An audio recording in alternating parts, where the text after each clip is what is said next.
Hey guys, what's going on? My name's Sandman, if you don't already know. What are we doing today? Well, as you can tell by the title, we're going to be talking about Gris. Gris. It's a game that came out in December of 2018.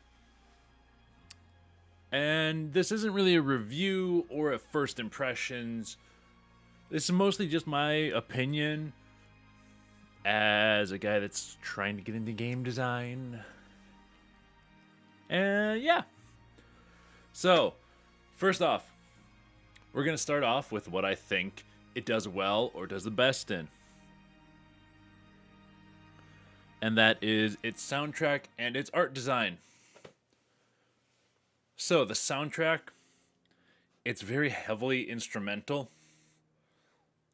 And it gets a little bit lofty. Kind of like if you remember when Halo was actually good with 1 through 3, where you always heard like the choir singing. It's not at that level of lofty, but it's a couple of steps under it. And it does very much add to the atmosphere of the game. So that's why it's one of like the high points of the game is the soundtrack and the atmosphere that it creates.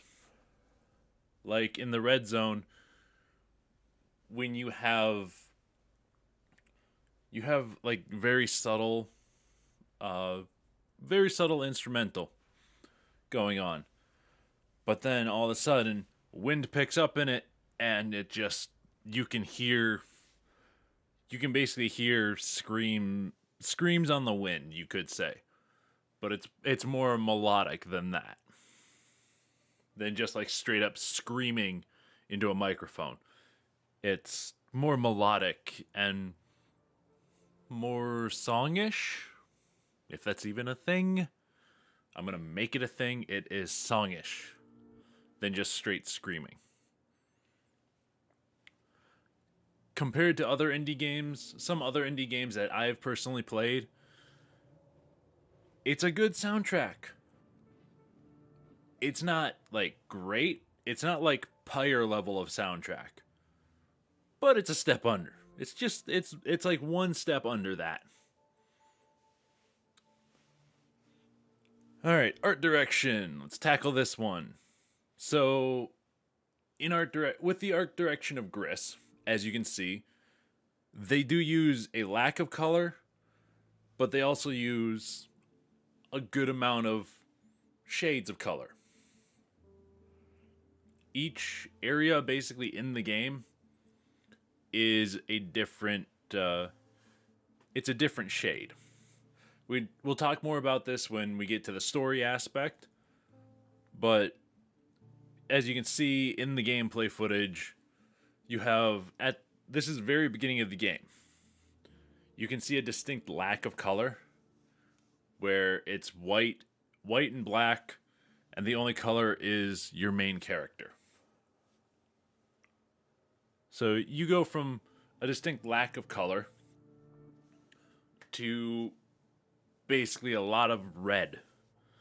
Like just a lot of shades of red. And it looks like a watercolor painting for at least the background. Everything else looks solid color. And you can see like distinct lines where it breaks for the light, for how the light's hitting it. But in the back, it looks like watercolor. I think it's a fantastic way to do it. To express a lot in the game. With using the environment to kind of like show feeling. And I do honestly like, that's one of the parts I love about the game. The game is beautiful. For a very indie game, it is a very beautiful game. But there are some parts that I don't want to say it fails at, because it doesn't. But it doesn't do so well. I don't have like as high a marks for these things as I do for the soundtrack and art direction. And those things are gameplay and story. So let's start off with gameplay because story is going to be a little long-winded, you could say, or to be very expansive. So the gameplay it's simplistic at best. You got your normal side scroller movement until you hit the water sections of the game.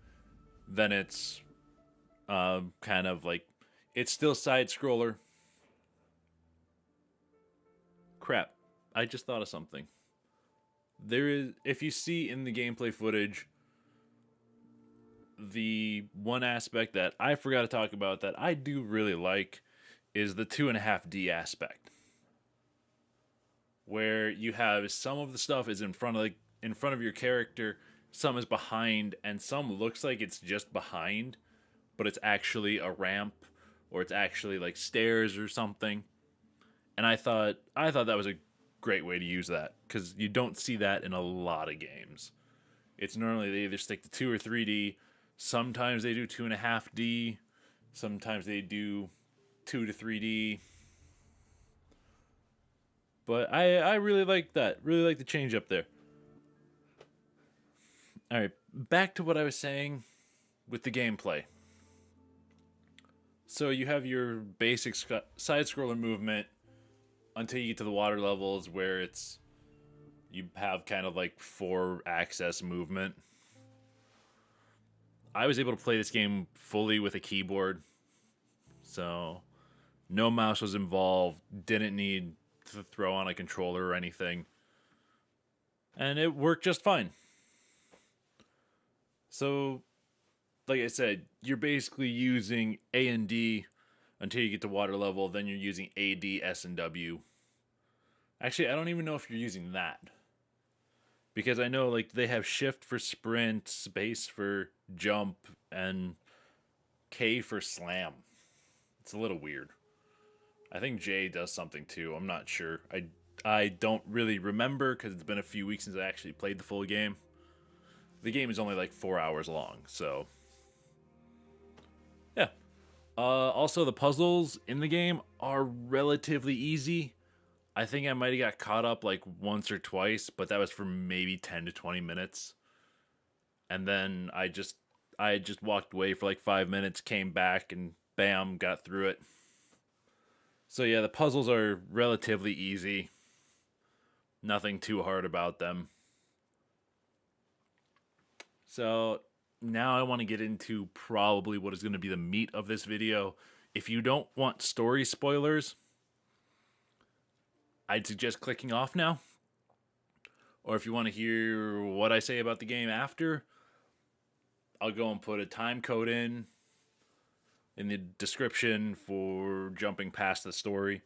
Or I'll probably put time codes in for each section, and you can just skip over story. So I'm going to give you a spoiler warning right now. You got 5 seconds to click off. 5, 4, 3, 2, 1. Alright, so, talking about the story.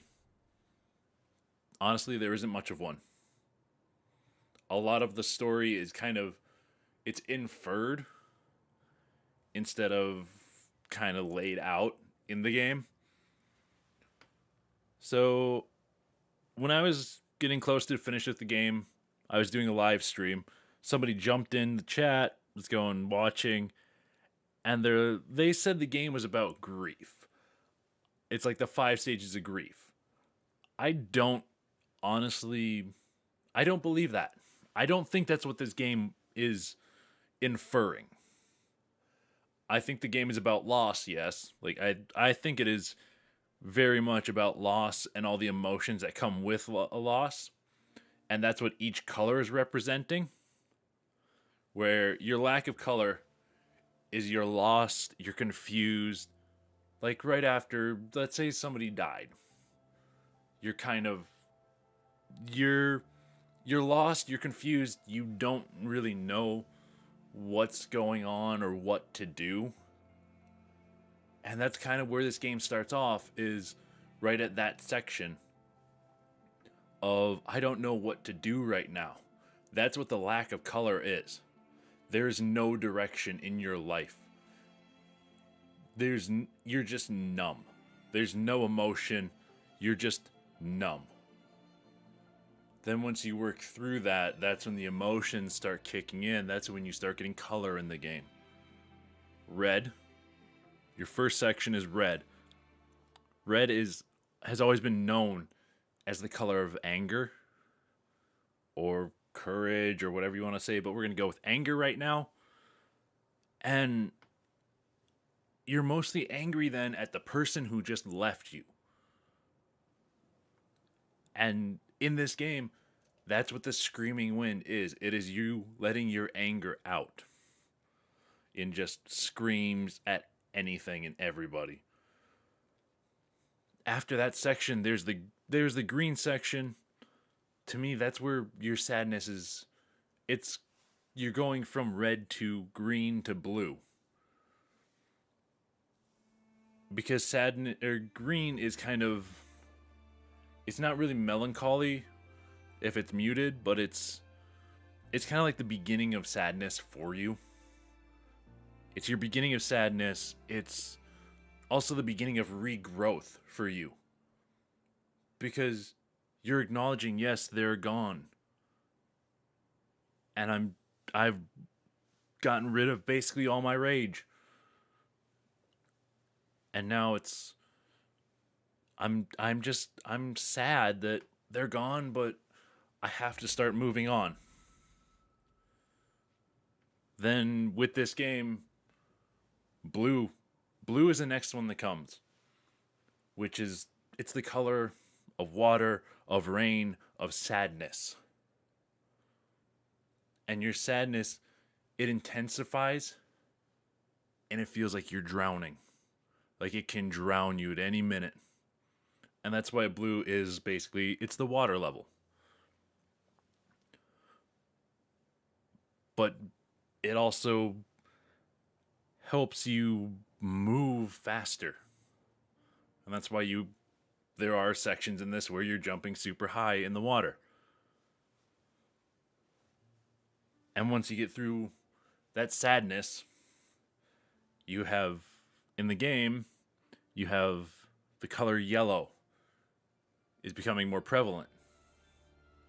Because it's signifying the sun, signifying the dawn of the new Gris, or the new girl in the game, and of you. Because you're moving past all that sadness, remembering them, but you're also going and you're starting a new period where you're without that person, and it's yellow is the color of the sun, it is the color of happiness, it is the color of good, basically. And that's why I feel like this game it's really good, because it helps with, it's basically, you're starting from a low point and you're going higher. What does that have to do with the story, though? Like I said, it's a lot of inferring. That's how I interpret the story. That's what I infer on the story, on everything in the game. Just like in the game, there's a giant black bird that's chasing you and attacking you and knocking you down and blowing you out of the temple in the sky and stuff. It's that black bird, the way I see it, the way I infer it, it's basically your personal demons and insecurities grabbing you and trying to drag you down. It's the reason in the red zone, the first thing you meet, or the thing that happens there, if you break a bridge, you drop way down. Like you drop straight down, and you see a mirror image of yourself in black and white, with the black birds and everything. That's basically signifying, yeah, this is actually your inner demons that are trying to pull you down. So yeah, that's basically how I interpret this whole game. is it's just going through like, I don't like saying it's grief because looking at the 5 stages, I can't really line up all of them. So I feel like it's just the emotions after you lose somebody, but not exactly like grief.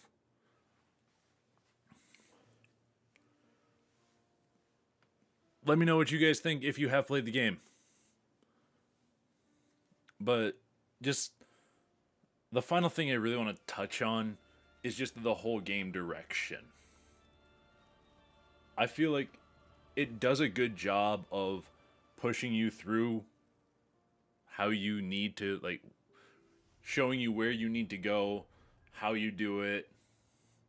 Like, it's good progression along with really good soundtrack, really good art direction, beautiful looking game. It's just some of the gameplay and the puzzles and the story they weren't all there. In my opinion, at least. I don't want to say it's bad because it wasn't. I did enjoy the experience, but it was not like, it's not a top game for me. It's not on like the level of Pyre or Bastion or anything like that, any of those indie games. Honestly, for me it's above Telltale, but it's under like Pyre. It's like a step under Pyre. Not like a drop down to Telltale level. We'll get into that whole thing later. But yeah, so that's my opinion on it. I hope you guys have enjoyed the video. I'm not going to give a number to it because I hate those lists. Because there are games that I thought were great that got low scores or mediocre scores. So I'm not doing a top 10 or whatever, or a 1 through 10 scale. But I enjoyed the game. A little confusing at times. But I thought it was good. Let me know in the comments what you guys think. If you've played Gris, if this video has interested you in Gris more than you were before, or if you didn't even know about Gris before, if this video has interested you. The last thing I'm really going to say about the game is basically what the title says. Gris is beautifully simplistic. Interpret that for yourselves. I think it's pretty straightforward, but who knows? Maybe you guys will change it. Maybe you'll mess it up. So yeah, that is all I got, guys. The only little thing I have to say is 2 weeks, right? I think it's 2 weeks on the 25th. I will be putting out my next one shot. So look out for that. Well, I should say it's either going to be the 25th or the 1st of February. One of those two. I am going to drop a new one-shot chat. And that'll be my next video. Then after that, we have the Psychology of Play Odyssey. So, yeah. That is all I got, guys. Peace. I'm out. I will talk to you later. Have a nice day. Don't forget to like, subscribe, turn on that bell. You know, the same shit that everybody else tells you. Like, subscribe, turn on the bell, ring a ding ding. So yeah, I need to stop before I keep talking and keep just stammering on. Peace.